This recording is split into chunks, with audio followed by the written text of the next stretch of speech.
கிறிஸ்துவில் பிரியமானவர்களே, இந்த நாளுக்கான தினசரி தியான வசனம் மத்தேயு எழுதின சுவிசேஷம் 22வது அதிகாரம் 38வது வசனம்.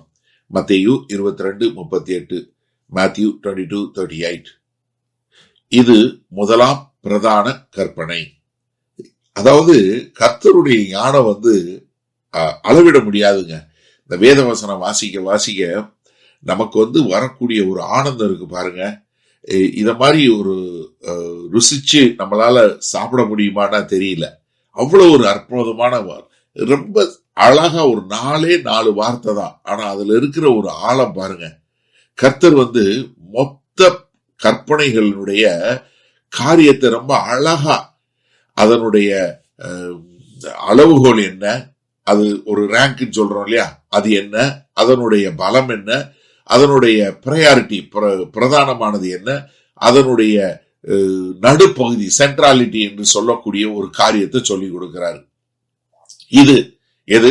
உபாகமம் 6வது அதிகாரம் 5வது வசனம். ஏன்னா இந்த கற்பனை இது அவர் என்ன சொல்றாருன்னா, இதுதான் எல்லாவற்றிற்கும் மேலாக இருக்கிறது. என்ன சொல்லலன்னு சொல்றேன், இது பிரதானமான கற்பனைகள்ல இதுவும் ஒண்ணுன்னு சொல்லல, இதுதான் பிரதான கற்பனைன்னு சொல்லல, இதுதான் ரொம்ப முக்கியமானதுன்னு சொல்லல, இதுதான் முதலாம். இதுதான் முதலாம், ஃபர்ஸ்ட். அதாவது என்ன, இதுதான் பிரைமரி, இதுதான் அடிப்படை, இதுதான் சுப்ரீம், இதுதான் மூலதனம், இதுதான் ஆரம்பம், இதுல இருந்தா எல்லாமே வருது என்று சொல்லக்கூடியதாக. ஏன்னா இது சொல்லும் போது என்ன, இதுல இருந்து வரக்கூடியதா, மீதி எல்லாம் வரக்கூடியதா கிளைகள், இதுதான் ஆரம்பம் என்று சொல்லக்கூடியதாக. ஏன்னா உபாகமம் 6:6 சொல்லும் போது இந்த வார்த்தை உன்னுடைய இருதயத்தில் இருப்பதாக. ஏன்னா 10 கற்பனைகள் கொடுக்கும் போதே உபாகமம் 20வது அதிகாரம் 3வது வசனத்துல சொன்னாரு, என்னை தவிர வேற தேவர்கள் உனக்கு வேண்டாம். கர்த்தராகிய இயேசு கிறிஸ்து மத்தேயு 6:33 சொல்லும் என்ன சொன்னாரு, முதல்ல தேவனையும் அவருடைய ராஜ்யத்தையும் தேடுங்கள் என்று சொல்லக்கூடியதாக. அப்ப இதுதான் முதலாம். 2வது பிரதான கிரேட் என்று சொல்லக்கூடியதாக. அப்ப என்ன, இதுதான் பலம் வாய்ந்தது, இதுதான் நல்ல வெயிட், இதுதான் ஹெவி, இதுதான் இருக்கிறதுலே ரொம்ப ஒரு சுப்ரீம் என்று சொல்லக்கூடியதாக. அப்ப இங்க சொல்லும் போது பிரதானம் என்று சொல்லும் போது ரொம்ப, அதாவது மீதி எல்லாவற்றையும் காட்டிலும்.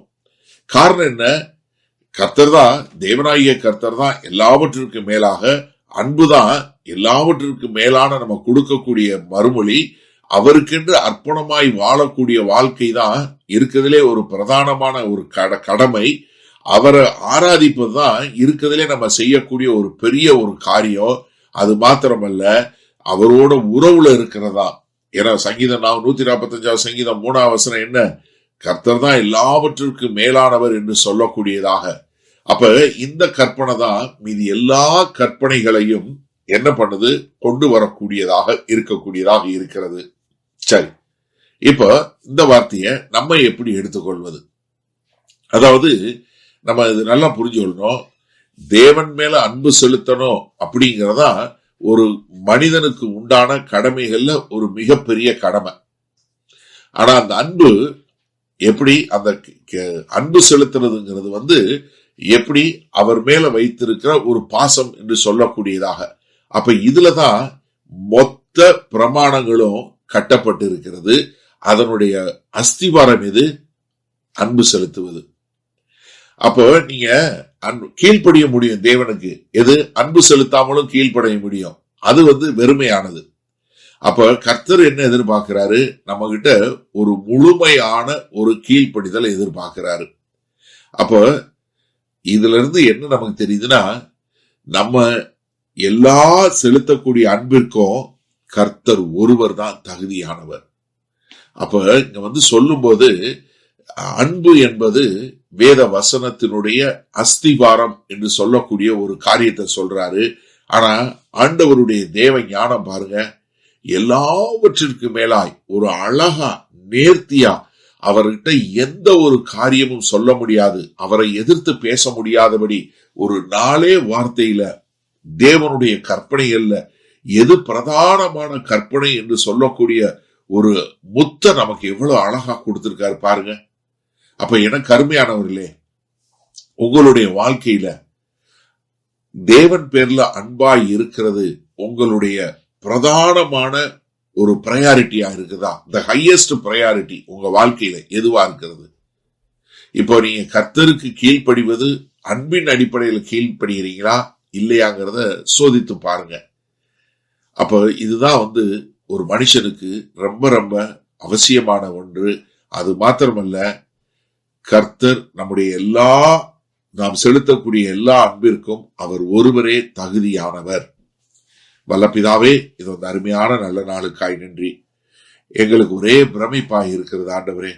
இந்த வேத வசனங்களை வாசிக்கும் போது, உம்முடைய வார்த்தையினுடைய ஆழங்களை நாங்கள் பார்க்கும்போது, என்ன ஒரு அதிசயம், என்ன ஒரு ஆச்சரியம்! இவ்வளவு அழகாய் நேர்த்தியாய் வேத வசனத்தை ஆண்டவரே எங்களுக்கு கற்றுக் கொடுத்திருக்கீங்க. அதை நாங்கள் எங்கள் வாழ்க்கையில் அபியாசப்படுத்தி உமக்கென்று வாழ எங்களை அர்ப்பணிக்கிறோம். எங்களுடைய எல்லா அன்பிற்கும் நீர் ஒருவர் மாத்திரமே தகுதியானவர் என்பதை உணர்ந்து அதற்கேற்றாற்போல் வாழ எங்களை அர்ப்பணிக்கிறோம். இயேசு கிறிஸ்துவின் மூலம் பிதாவே, ஆமேன். கர்த்தர் உங்களை ஆசீர்வதிப்பாராக. இன்று மாலை மன்னால சந்திப்போம்.